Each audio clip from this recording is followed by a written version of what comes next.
Assalamualaikum sahabat, kembali bersama Haura Studio Channel. Kisah nyata keajaiban-keajaiban di jalur Gaza. Gaza, itulah nama hamparan tanah yang luasnya tidak lebih dari 360 km persegi. Berada di Palestina Selatan, terjepit di antara tanah yang dikuasai penjajah Zionis Israel, Mesir, dan Laut Mediterania, serta dikepung dengan tembok di sepanjang daratannya. Sudah lama Israel bernafsu menguasai wilayah ini. Namun, jangankan menguasai, untuk bisa masuk ke dalamnya saja Israel sangat kesulitan. Sudah banyak cara yang mereka lakukan untuk menundukkan kota kecil ini. Blokade rapat yang membuat rakyat Gaza kesulitan memperoleh bahan makanan, obat-obatan, dan energi, telah dilakukan sejak 2006 hingga kini. Namun, penduduk Gaza tetap bertahan, bahkan perlawanan Gaza atas penjajahan Zionis semakin menguat. Akhirnya Israel melakukan serangan, habis-habisan, ke wilayah ini sejak 27 Desember 2008 hingga 18 Januari 2009. Mereka mengguyurkan ratusan ton bom dan mengerahkan semua kekuatan hingga pasukan cadangannya. Namun, sekali lagi, negara yang tergolong memiliki militer terkuat di dunia ini harus mundur dari Gaza. Di atas kertas, kemampuan senjata AK-47, roket anti-tank RPG, ranjau, serta beberapa jenis roket buatan lokal yang biasa dipakai para mujahidin Palestina, tidak akan mampu menghadapi pasukan Israel yang didukung tank Merkava yang dikenal terhebat di dunia.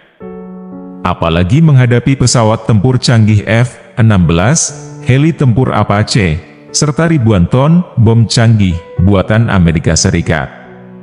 Akan tetapi di sana ada kekuatan lain yang membuat para mujahidin mampu membuat kaum penjajah itu hengkang dari Gaza dengan muka tertunduk, walau hanya dengan berbekal senjata-senjata kuno. Itulah pertolongan Allah Subhanahu wa Ta'ala yang diberikan kepada para pejuangnya yang taat dan ikhlas. Kisah tentang munculnya pasukan lain yang ikut bertempur bersama para mujahidin, semerbak harum jasad para syuhada, serta beberapa peristiwa aneh lainnya selama pertempuran, telah beredar di kalangan masyarakat Gaza, ditulis para jurnalis, bahkan disiarkan para khatib Palestina di khutbah-khutbah Jumat mereka. Berikut ini adalah rangkuman kisah-kisah ajaib tersebut dari berbagai sumber untuk kita ingat dan renungkan. Pasukan berseragam putih di Gaza. Ada pasukan lain membantu para mujahidin Palestina. Pasukan Israel sendiri mengakui adanya pasukan berseragam putih itu. Suatu hari di penghujung Januari 2009, sebuah rumah milik keluarga Dardunah yang berada di antara Jabal Al-Kashif dan Jabal Ar-Rais, tepatnya di Jalan Al-Karam, didatangi oleh sekelompok pasukan Israel. Seluruh anggota keluarga diperintahkan duduk di sebuah ruangan. Salah satu anak laki-laki diinterogasi mengenai ciri-ciri para pejuang Al-Qassam. Saat diinterogasi, sebagaimana ditulis situs Filistin Al-An, 25 Januari 2009, mengutip cerita seorang mujahidin Al-Qassam, laki-laki itu menjawab dengan jujur bahwa para pejuang Al-Qassam mengenakan baju hitam-hitam. Akan tetapi tentara itu malah marah dan memukulnya hingga laki-laki malang itu pingsan. Selama 3 hari berturut-turut, setiap ditanya, laki-laki itu menjawab bahwa para pejuang Al-Qassam memakai seragam hitam. Akhirnya, tentara itu naik pitam dan mengatakan dengan keras, "Wahai pembohong! Mereka itu berseragam putih." Cerita lain yang disampaikan penduduk Palestina di situs milik Brigade Izzuddin Al-Qassam, Multaka Al-Qassami, juga menyebutkan adanya pasukan lain yang tidak dikenal. Awalnya, sebuah ambulan dihentikan oleh sekelompok pasukan Israel. Sopirnya ditanya apakah dia berasal dari kelompok Hamas atau Fatah. Sopir malang itu menjawab, "Saya bukan kelompok mana-mana. Saya cuma sopir ambulan." Akan tetapi tentara Israel itu masih bertanya, "Pasukan yang berpakaian putih-putih di belakangmu tadi, masuk kelompok mana?" Si sopir pun kebingungan, karena ia tidak melihat seorang pun yang berada di belakangnya. Saya tidak tahu, jawaban satu-satunya yang ia miliki. Cerita mengenai pasukan tidak dikenal juga datang dari seorang penduduk rumah susun wilayah Tal Islam yang hendak mengungsi bersama keluarganya untuk menyelamatkan diri dari serangan Israel. Di tangga rumah ia melihat beberapa pejuang menangis. "Kenapa kalian menangis?" tanyanya. "Kami menangis bukan karena khawatir keadaan diri kami atau takut dari musuh. Kami menangis karena bukan kami yang bertempur. Di sana ada kelompok lain yang bertempur memporak-porandakan musuh, dan kami tidak tahu dari mana mereka datang," jawabnya. Saksi serdadu Israel. Cerita tentang serdadu berseragam putih tak hanya diungkap oleh mujahidin Palestina atau warga Gaza. Beberapa personel pasukan Israel sendiri menyatakan hal serupa. Situs Al-Qassam memberitakan bahwa TV channel 10 milik Israel telah menyiarkan seorang anggota pasukan yang ikut serta dalam pertempuran Gaza dan kembali dalam keadaan buta. "Ketika saya berada di Gaza, seorang tentara berpakaian putih mendatangi saya dan menaburkan pasir di mata saya, hingga saat itu juga saya buta," kata anggota pasukan ini. Di tempat lain ada serdadu Israel yang mengatakan mereka pernah berhadapan dengan hantu. Mereka tidak diketahui dari mana asalnya, kapan munculnya, dan kemana menghilangnya. Masih dari channel 10, seorang tentara Israel lainnya mengatakan, "Kami berhadapan dengan pasukan berbaju putih-putih dengan jenggot panjang. Kami tembak dengan senjata, akan tetapi mereka tidak mati." Cerita ini menggelitik banyak pemirsa. Mereka bertanya kepada channel 10, siapa sebenarnya pasukan berseragam putih itu? Apakah pasukan berbaju putih itu adalah malaikat bantuan Allah, sebagaimana Allah telah membantu dalam perang Badar dalam Al-Quran? "Ingatlah, ketika kamu memohon pertolongan kepada Tuhanmu, lalu diperkenankannya bagimu, sesungguhnya aku akan mendatangkan bala bantuan kepadamu dengan 1000 malaikat yang datang berturut-turut." Quran Surat 8:9. Suara tak bersumber. Ada lagi kisah keramah mujahidin yang kali ini disebutkan oleh Khatib Masjid Izzuddin Al-Qassam di wilayah Nusairat Gaza yang telah ditayangkan oleh TV channel Al-Quds, yang juga ditulis oleh Dr. Abu Rahman Al-Jamal di situs Al-Qassam dengan judul Ayat Ar-Rahman fi Jihad Al-Furqan, ayat-ayat Allah dalam Jihad Al-Furqan. Sang Khatib bercerita, seorang pejuang telah menanam sebuah ranjau yang telah disiapkan untuk menyambut pasukan Zionis yang melalui jalan tersebut. "Saya telah menanam sebuah ranjau. Saya kemudian melihat sebuah helikopter menurunkan sejumlah besar pasukan disertai tank-tank yang beriringan menuju jalan tempat saya menanam ranjau," kata pejuang tadi. Akhirnya, sang pejuang memutuskan untuk kembali ke markas karena mengira ranjau itu tidak akan bekerja optimal. Maklum, jumlah musuh amat banyak. Akan tetapi, sebelum beranjak meninggalkan lokasi, pejuang itu mendengar suara, "Utsmut, sabatkallah," yang maknanya kurang lebih, "Tetaplah di tempat maka Allah menguatkanmu." Ucapan itu ia dengar berulang-ulang sebanyak 3 kali. Saya mencari sekeliling untuk mengetahui siapa yang mengatakan hal itu kepada saya. Akan tetapi saya malah terkejut, karena tidak ada seorang pun yang bersama saya, ucap mujahidin itu, sebagaimana ditirukan sang khatib. Akhirnya sang mujahid memutuskan untuk tetap berada di lokasi. Ketika sebuah tank melewati ranjau yang tertanam, sesuatu yang ajaib terjadi. Ranjau itu justru meledak amat dahsyat. Tank yang berada di dekatnya langsung hancur. Banyak serdadu Israel meninggal seketika. Sebagian dari mereka harus diangkut oleh helikopter. Sedangkan saya sendiri dalam keadaan selamat, kata mujahid itu lagi, melalui lidah Khatib. Cerita yang disampaikan oleh seorang penulis Mesir, Hisham Hilali, dalam situs alaisroon.com, ikut mendukung kisah-kisah sebelumnya. Abu Mujahid, salah seorang pejuang yang melakukan ribat, berjaga, mengatakan, "Ketika saya mengamati gerakan tank-tank di perbatasan kota, dan tidak ada seorang pun di sekitar, akan tetapi saya mendengar suara orang yang bertasbih dan beristighfar. Saya berkali-kali mencoba untuk memastikan asal suara itu, akhirnya saya memastikan bahwa suara itu tidak keluar kecuali dari bebatuan dan pasir. Sudah meledak, ranjau masih utuh." Sebuah kejadian aneh terjadi di Gaza Selatan, tepatnya di daerah Aimag Rakah. Saat itu para mujahidin sedang memasang ranjau.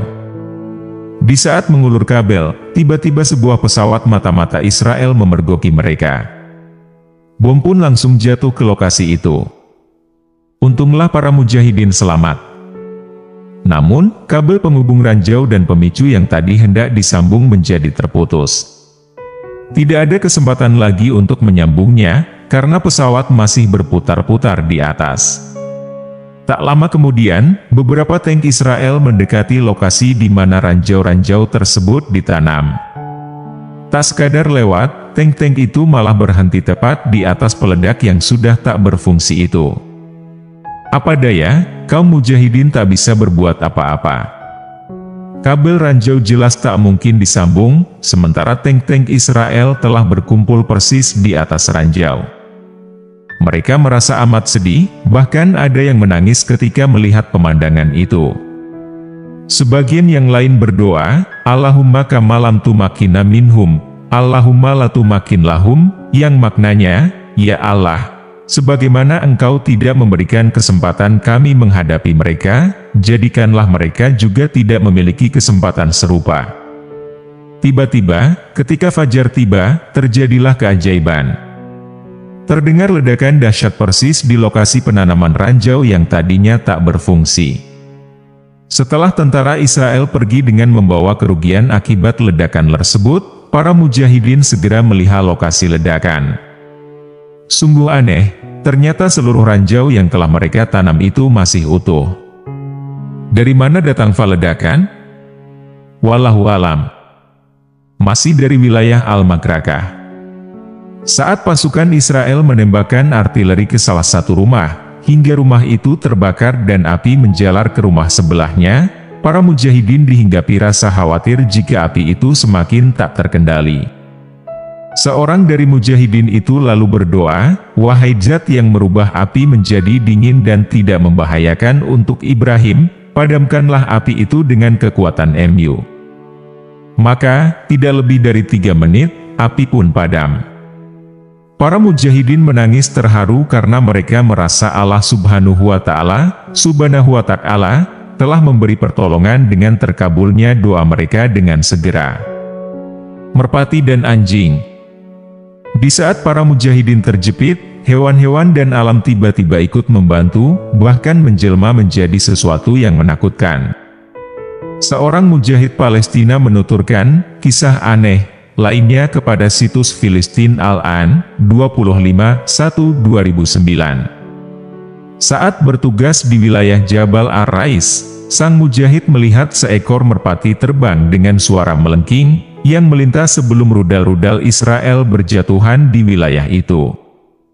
Para mujahidin yang juga melihat merpati itu langsung menangkap adanya isyarat yang ingin disampaikan sang merpati. Begitu merpati itu melintas, para mujahidin langsung berlindung di tempat persembunyian mereka. Ternyata dugaan mereka benar. Selang beberapa saat kemudian bom-bom Israel datang menghujani, para mujahidin itu pun selamat. Ada lagi, cerita keajaiban, mengenai seekor anjing, sebagaimana diberitakan situs Filistin Al-An. Suatu hari, tatkala sekumpulan mujahidin Al-Qassam melakukan ribat di front pada tengah malam, tiba-tiba muncul seekor anjing militer Israel jenis Doberman. Anjing itu kelihatannya memang dilatih khusus untuk membantu pasukan Israel menemukan tempat penyimpanan senjata dan persembunyian para mujahidin. Anjing besar ini mendekat dengan menampakkan sikap tidak bersahabat.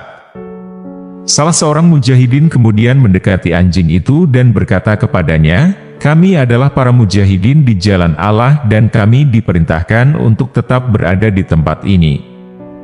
Karena itu, menjauhlah dari kami, dan jangan menimbulkan masalah untuk kami. Setelah itu, si anjing duduk dengan dua tangannya dijulurkan ke depan dan diam. Akhirnya, seorang mujahidin yang lain mendekatinya dan memberinya beberapa kurma. Dengan tenang anjing itu memakan kurma itu, lalu beranjak pergi. Kabut pun ikut membantu. Ada pula kisah menarik yang disampaikan oleh Komandan Lapangan Al-Qassam di kamp pengungsian Nashirat, langsung setelah usai sholat duhur di Masjid Al-Qassam, 17 Januari 2009. Saat itu sekelompok mujahidin yang melakukan ribat di Tal Ajul terkepung oleh tank-tank Israel dan pasukan khusus mereka. Dari atas, pesawat mata-mata terus mengawasi. Di saat posisi para mujahidin terjepit, kabut tebal tiba-tiba turun di malam itu. Kabut itu telah menutupi pandangan mata tentara Israel dan membantu pasukan mujahidin keluar dari kepungan. Kasus serupa diceritakan oleh Abu Ubaidah, salah satu pemimpin lapangan Al-Qassam, sebagaimana ditulis situs almasrion.com, sudah tidak bisa diakses lagi. La bercerita bagaimana kabut tebal tiba-tiba turun dan membantu para mujahidin untuk melakukan serangan. Awalnya, pasukan mujahidin tengah menunggu waktu yang tepat untuk mendekati tank-tank tentara Israel guna meledakkannya. Tak lupa kami berdoa kepada Allah agar dimudahkan untuk melakukan serangan ini, kata Abu Ubaidah. Tiba-tiba turunlah kabut tebal di tempat tersebut. Pasukan mujahidin segera bergerak menyelinap di antara tank-tank, menanam ranjau-ranjau di dekatnya, dan segera meninggalkan lokasi tanpa diketahui pesawat mata-mata yang memenuhi langit Gaza, atau oleh pasukan infanteri Israel yang berada di sekitar kendaraan militer itu. 5 tentara Israel tewas di tempat dan puluhan lainnya luka-luka setelah ranjau-ranjau itu meledak. Karena kekejaman Zionis Yahudi, semua makhluk Allah melawannya. Maha benar sabda Rasulullah Shallallahu Alaihi Wasallam dalam haditsnya. Tidak akan terjadi hari kiamat, hingga muslimin memerangi Yahudi. Orang-orang Islam membunuh Yahudi sampai Yahudi bersembunyi di balik batu dan pohon. Namun batu atau pohon berkata, "Wahai muslim, wahai hamba Allah, inilah Yahudi di belakangku, kemarilah dan bunuh saja." Kecuali pohon karkat, yang tidak demikian, karena termasuk pohon Yahudi.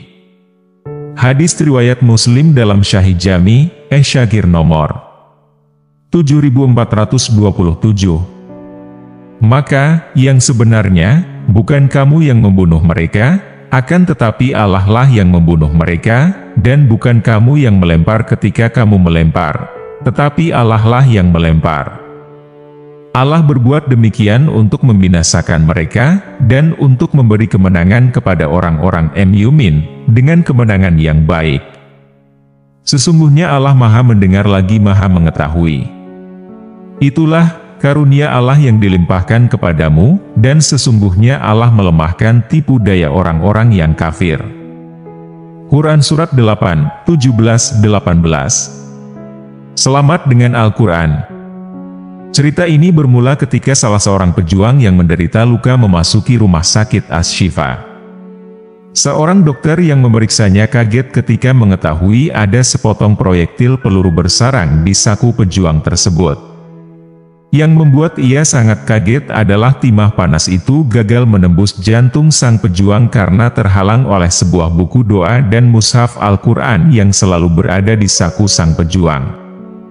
Buku kumpulan doa itu berlobang, namun hanya sampul muka mushaf itu saja yang rusak, sedangkan proyektil sendiri bentuknya sudah berantakan. Kisah ini disaksikan sendiri oleh Dr. Hisam Az-Zagah, dan diceritakannya saat Festival Ikatan Dokter Yordan sebagaimana ditulis situs Partai Al-Ikhwan Al-Muslimun, 23 Januari 2009. Dr. Hisam juga memperlihatkan bukti berupa sebuah proyektil peluru, mushaf Al-Quran, serta buku kumpulan doa-doa berjudul Hisnul Muslim yang menahan peluru tersebut.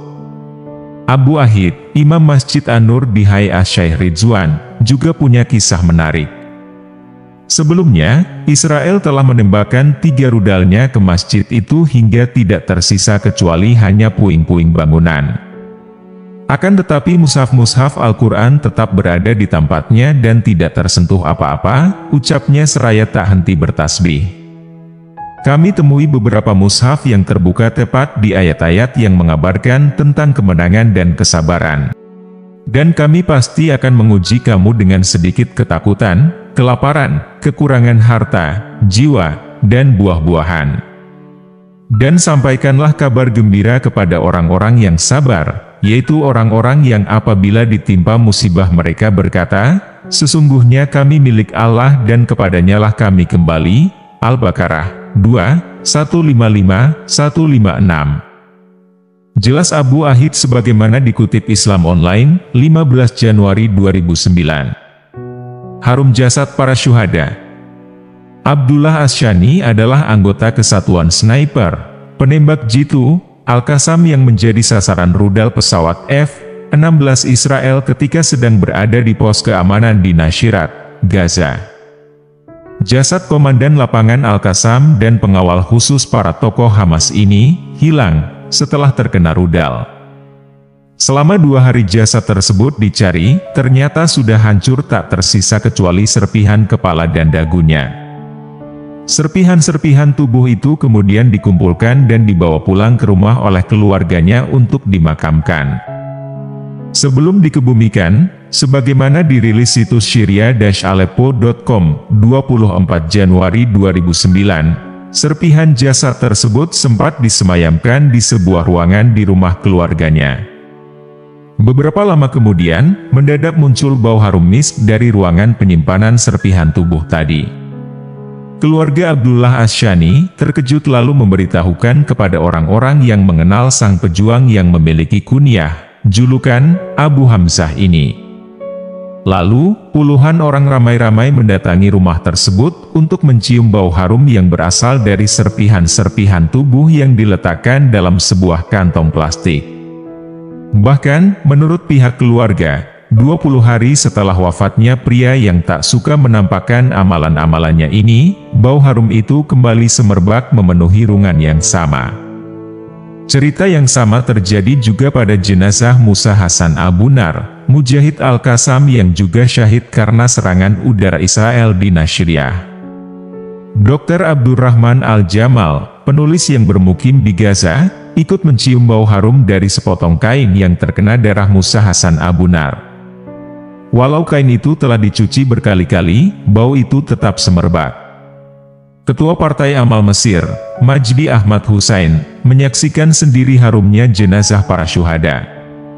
Sebagaimana dilansir situs Al-Quds Al-Arabi, 19 Januari 2009, saat masih berada di Gaza, ia menyampaikan, "Saya telah mengunjungi sebagian besar kota dan desa-desa. Saya ingin melihat bangunan-bangunan yang hancur karena serangan Israel. Percayalah, bahwa saya mencium bau harumnya para syuhada. 2 pekan wafat, darah tetap mengalir." Yasir Ali Ukasyah sengaja pergi ke Gaza dalam rangka bergabung dengan sayap milisi pejuang Hamas, Brigade Izzuddin Al-Qassam. Ia meninggalkan Mesir setelah gerbang Rafah, yang menghubungkan Mesir Gaza, terbuka beberapa bulan lalu. Sebelumnya, pemuda yang gemar menghafal Al-Quran ini sempat mengikuti wisuda Hufadz, para penghafal Al-Quran di Gaza dan bergabung dengan para mujahidin untuk memperoleh pelatihan militer. Sebelum masuk Gaza, di pertemuan akhir dengan salah satu sahabatnya di Rafah, ia meminta didoakan agar memperoleh kesyahidan. Untung tak dapat ditolak, malang tak dapat diraih, di bumi jihad Gaza, ia telah memperoleh apa yang ia cita-citakan. Yasir syahid dalam sebuah pertempuran dengan pasukan Israel di kamp pengungsian Jabalia. Karena kondisi medan, jasadnya baru bisa dievakuasi setelah 2 pekan wafatnya di medan pertempuran tersebut. Walau sudah 2 pekan meninggal, para pejuang yang ikut serta melakukan evakuasi menyaksikan bahwa darah segar pemuda berumur 21 tahun itu masih mengalir dan fisiknya tidak rusak. Kondisinya mirip seperti orang yang sedang tertidur. Sebelum syahid, para pejuang pernah menawarkan kepadanya untuk menikah dengan salah satu gadis Palestina, namun ia menolak. "Saya meninggalkan keluarga dan tanah air dikarenakan hal yang lebih besar dari itu," jawabnya. Kabar tentang kondisi jenazah pemuda yang memiliki kunyah Abu Hamzah beredar di kalangan penduduk Gaza. Para khatib juga menjadikannya sebagai bahan khutbah Jumat mereka atas tanda-tanda keajaiban perang Gaza. Cerita ini juga dimuat oleh Arab Times. Demikianlah sahabat beberapa kisah keajaiban yang benar-benar nyata terjadi di Gaza Palestina. Semoga menambah keimanan pada kita semua, dan jangan lupa untuk terus mendoakan saudara-saudara kita di Palestina agar selalu diberi kesabaran dan kekuatan. Amin ya Rabbal Alamin. Wassalam.